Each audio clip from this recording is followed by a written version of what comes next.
Bismillahirrahmanirrahim. Bismillahirrahmanirrahim. Alhamdulillah wa syukurillah la haula wa la quwata illa billah. Allahumma sholli ala Muhammad wa ala alihi wa ashabi ajmain wa ba'du. Ayol ikhwah, Ramadan semakin dekat saja.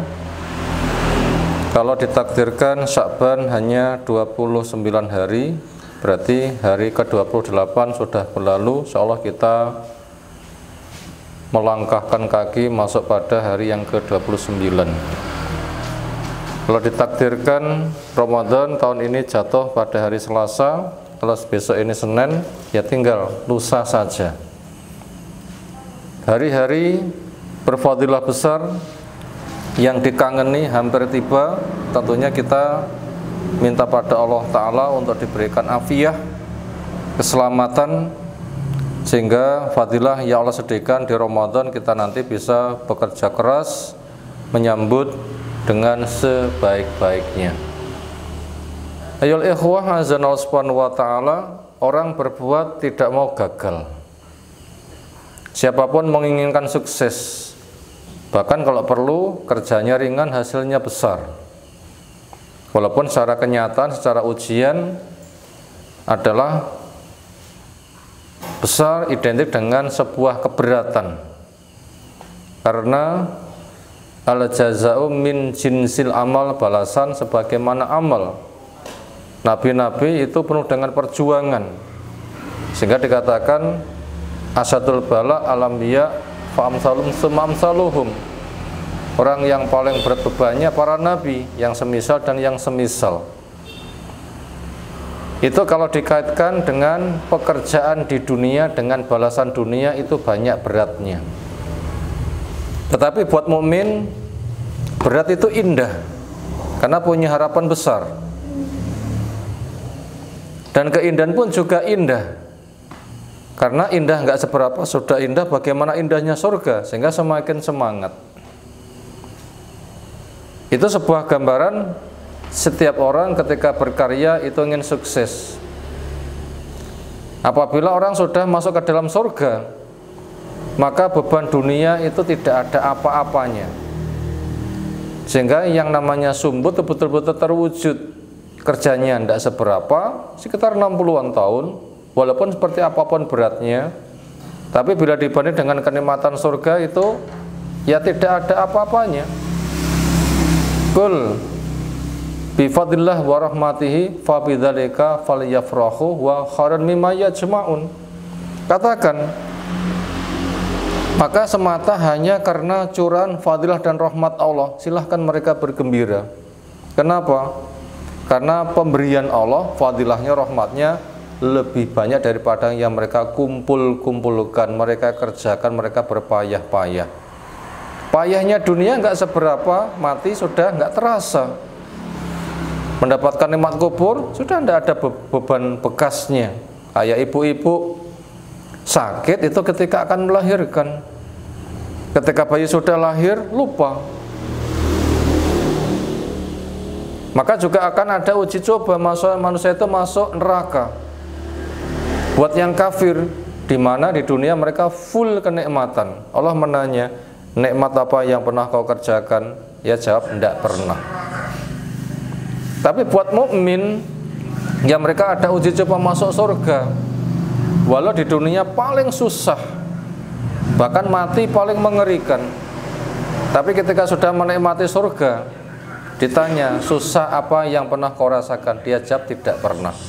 Inilah sebenarnya arti sumbut, kerjanya ringan, hasilnya besar. Maka untuk itu puasa Ramadan yang hendak kita jalani, kita berupaya bagaimana itu sah, sehingga lelah kita, haus kita, lapar kita, derita kita, nanti ketika sudah mendapatkan balasannya itu adalah penuh dengan kenikmatan. Yang ada getun, kenapa? Puasa kok sedikit? Karena saking besarnya nikmat.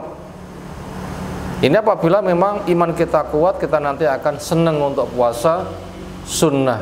Karena penyesalan di sana sekarang diwujudkan. Kenapa puasaku sedikit? Sekarang diperbanyak. Lalu apa yang harus kita siapkan supaya puasa kita tidak sia-sia? Emangnya ada orang puasa itu sia-sia?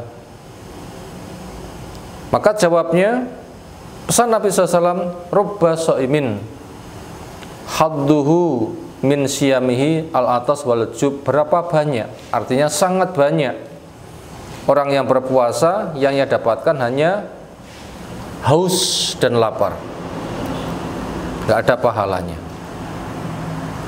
Juga pesan Nabi SAW yang lain, man lam yada qaula zur wal jahla wal amal bih falaisa lillahi hajatun fi ayyata ta'amahu wa syarabahu amaqal Nabi sallallahu alaihi wasallam. Barang siapa yang puasanya ternyata nggak bisa meninggalkan ucapan bohong, perbuatan jahil, poso nggak poso sama saja, hanya bedanya makannya dipindah, sarapan jadi sahur, makan siang makan sore jadi berbuka, tapi tingkah lakunya sama. Maka puasa yang karakternya kayak begitu, Allah nggak punya hajat untuk memberikan balasan kepada dia dari puasanya. Bahaya kan? Padahal bila itu sah, caranya ringan, nanti Allah akan menangani sendiri. As-saumu li wa ana ajzi bihi. Puasa itu untuk saya akan memberikan langsung. Artinya seringnya orang beribadah itu adalah masalahnya diterima. Tetapi untuk puasa justru disapih. Orang sholat fadilahnya langsung bisa diterima, badannya saja sudah mewakili olahraga. Orang tawaf, orang sa'i sudah mewakili maraton.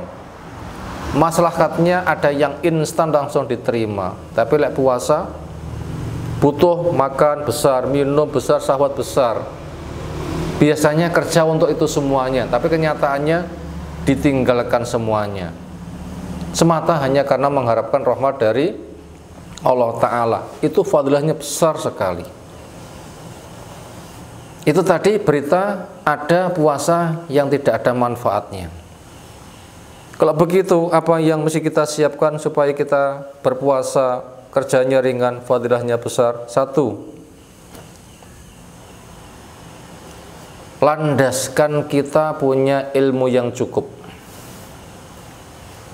Al-Quran, tafsirkan dengan sunnah, pahami, praktekkan sebagian para sahabat, sehingga fungsi puasa betul-betul apa yang Allah maui.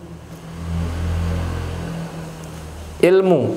Bahwa kalau tidak ada ilmunya, kita berpuasa tidak yang Allah maui, itu nanti tanpa ilmu puasanya sia-sia. Poso pati geni, poso Senin Kamis nggih tirakatan, ben pinter, ijazah ben apik, biar lulus, biar mudah dapat pekerjaan, mudah untuk cari jodoh. Di masyarakat cukup sering yang kayak begitu. Itu pahalanya dunia saja, tidak ada pahala akhirat. Kenapa? Nggak ada ilmunya. Dan nanti pasti kecewa. Makanya ilmu harus dimiliki. Makanya puasa kita karena iman kepada Allah, iman syariatnya, kita taat untuk mencari pahalanya. Yang paling utama pahala ditabung di akhirat. Dunia nggak seberapa saja sudah nikmat, bagaimana surga. Makanya orang yang berpuasa mendapatkan dua kesenangan. Senang pertama ketika berbuka, Masya Allah, hanya air bening saja nikmatnya sudah luar biasa. Bagaimana berbuka di surga dengan pintu royan yang dibuka. Ini ilmu, sehingga nanti sasaran kita harus jelas. Bila kita cari ke sana, dunia nanti akan dimudahkan. Yang kedua, akidah kita wajib bertauhid, tidak ada noda syirik. Sekarang cukup banyak syirik yang ada. Ingin berpuasa, minta pada orang mati, doakan kepada supaya kami mampu untuk berpuasa. Orang mati tidak bisa disambati, tapi kenyataan kuburan semakin ramai. Titip pada orang mati, doakan kepada Allah. Jadi yakin Allah yang disembah, yang diibadai, yang diminta. Salahnya caranya ngarang. titip pada orang mati, ini cara setan. Ketika cara setan dipakai, cara Allah disingkirkan, namanya nyembah kepada setan. Ini kesyirikan. Yang kedua, walaupun puasa tapi syirik nggak ditinggalkan, resikonya ibadah nggak diterima, pernah punya kebaikan dihancurkan, punya dosa tidak dimaafkan, mati mendapatkan siksa kubur, di padang mahsyar celaka, masuk neraka nggak ada yang menolong, gimana akan masuk dalam surga? Yang kedua, syirik ditinggalkan, dibersihkan. Yang ketiga, kita tidak makan, tidak minum bukan sebatas nyapih, tapi ada fungsi makan minum yang lain dari mulut kita yang lebih luas. Apa? Disibukkan zikir, istighfar, membaca Quran. Sampai Imam Syafi'i 1 bulan bisa 60 kali khatam, berarti sehari khatam 2 kali, karena mampu membaca cepat, bersifat murojaah. 1 juz 4 jam, 1 jam 4 juz, 7 jam setengah khatam, 15 jam khatam 2 kali. Ini spesial orang yang murojaah membaca cepat itu bisa.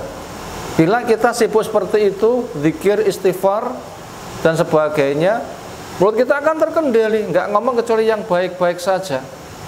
Sehingga bila kita sudah kayak begitu, nanti akan terbiasa, omongan yang ada itu bagus. Makanya dengan puasa terwujud nilai keislaman. Apa nilai Islam? Al-muslimu man salimal muslimun min lisanih wa yadih. Seseorang dikatakan beragama Islam, ada tandanya apa? Lingkungannya ya agama Islam, mereka selamat dari bahaya lisan dan bahaya tangan. Maka puasa kita bukan sebatas gak makan gak mikun, tapi mampu mengendalikan lisan. Sibukkan membaca Quran, zikir, istighfar, berucap yang baik-baik saja. Bahkan ketika dipancing oleh seseorang untuk tengkar, gak dilayani. Ini shaim, saya berpuasa, supaya hati kita lembut, nggak ada permusuhan, perbanyak sedekah. Karena harta yang bertumpuk, ada kekikiran dan ambisi, membikin keras. Karena orang itu bangga membikin keras, cari ambisius, membikin lalai. Alhaakumut takatsur, ambisimu berbanyak-banyak, membikin kamu tuh lalai, keras. Supaya lembut, banyak sedekah, melembutkan hati, mudah bercucuran. Dengarkan doanya orang yang diberi, Masya Allah doa mereka. Dengan kelembutan yang ada, nanti sasaran puasa ada.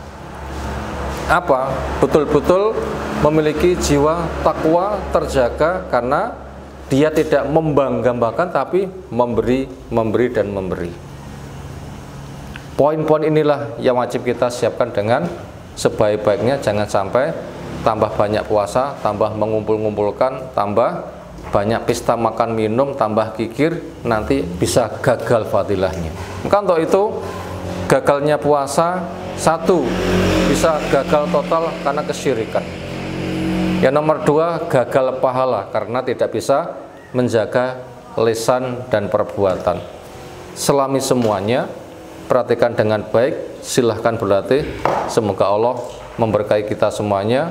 Puasa kita nanti akan diterima oleh Allah Subhanahu wa taala, ketakwaan diberikan, jadi orang yang paling mulia. Demikian, semoga bermanfaat. Subhanakallahumma bihamdika, asyhadu an la ilaha illa anta, astaghfiruka wa atubu ilaik. Assalamualaikum warahmatullahi wabarakatuh.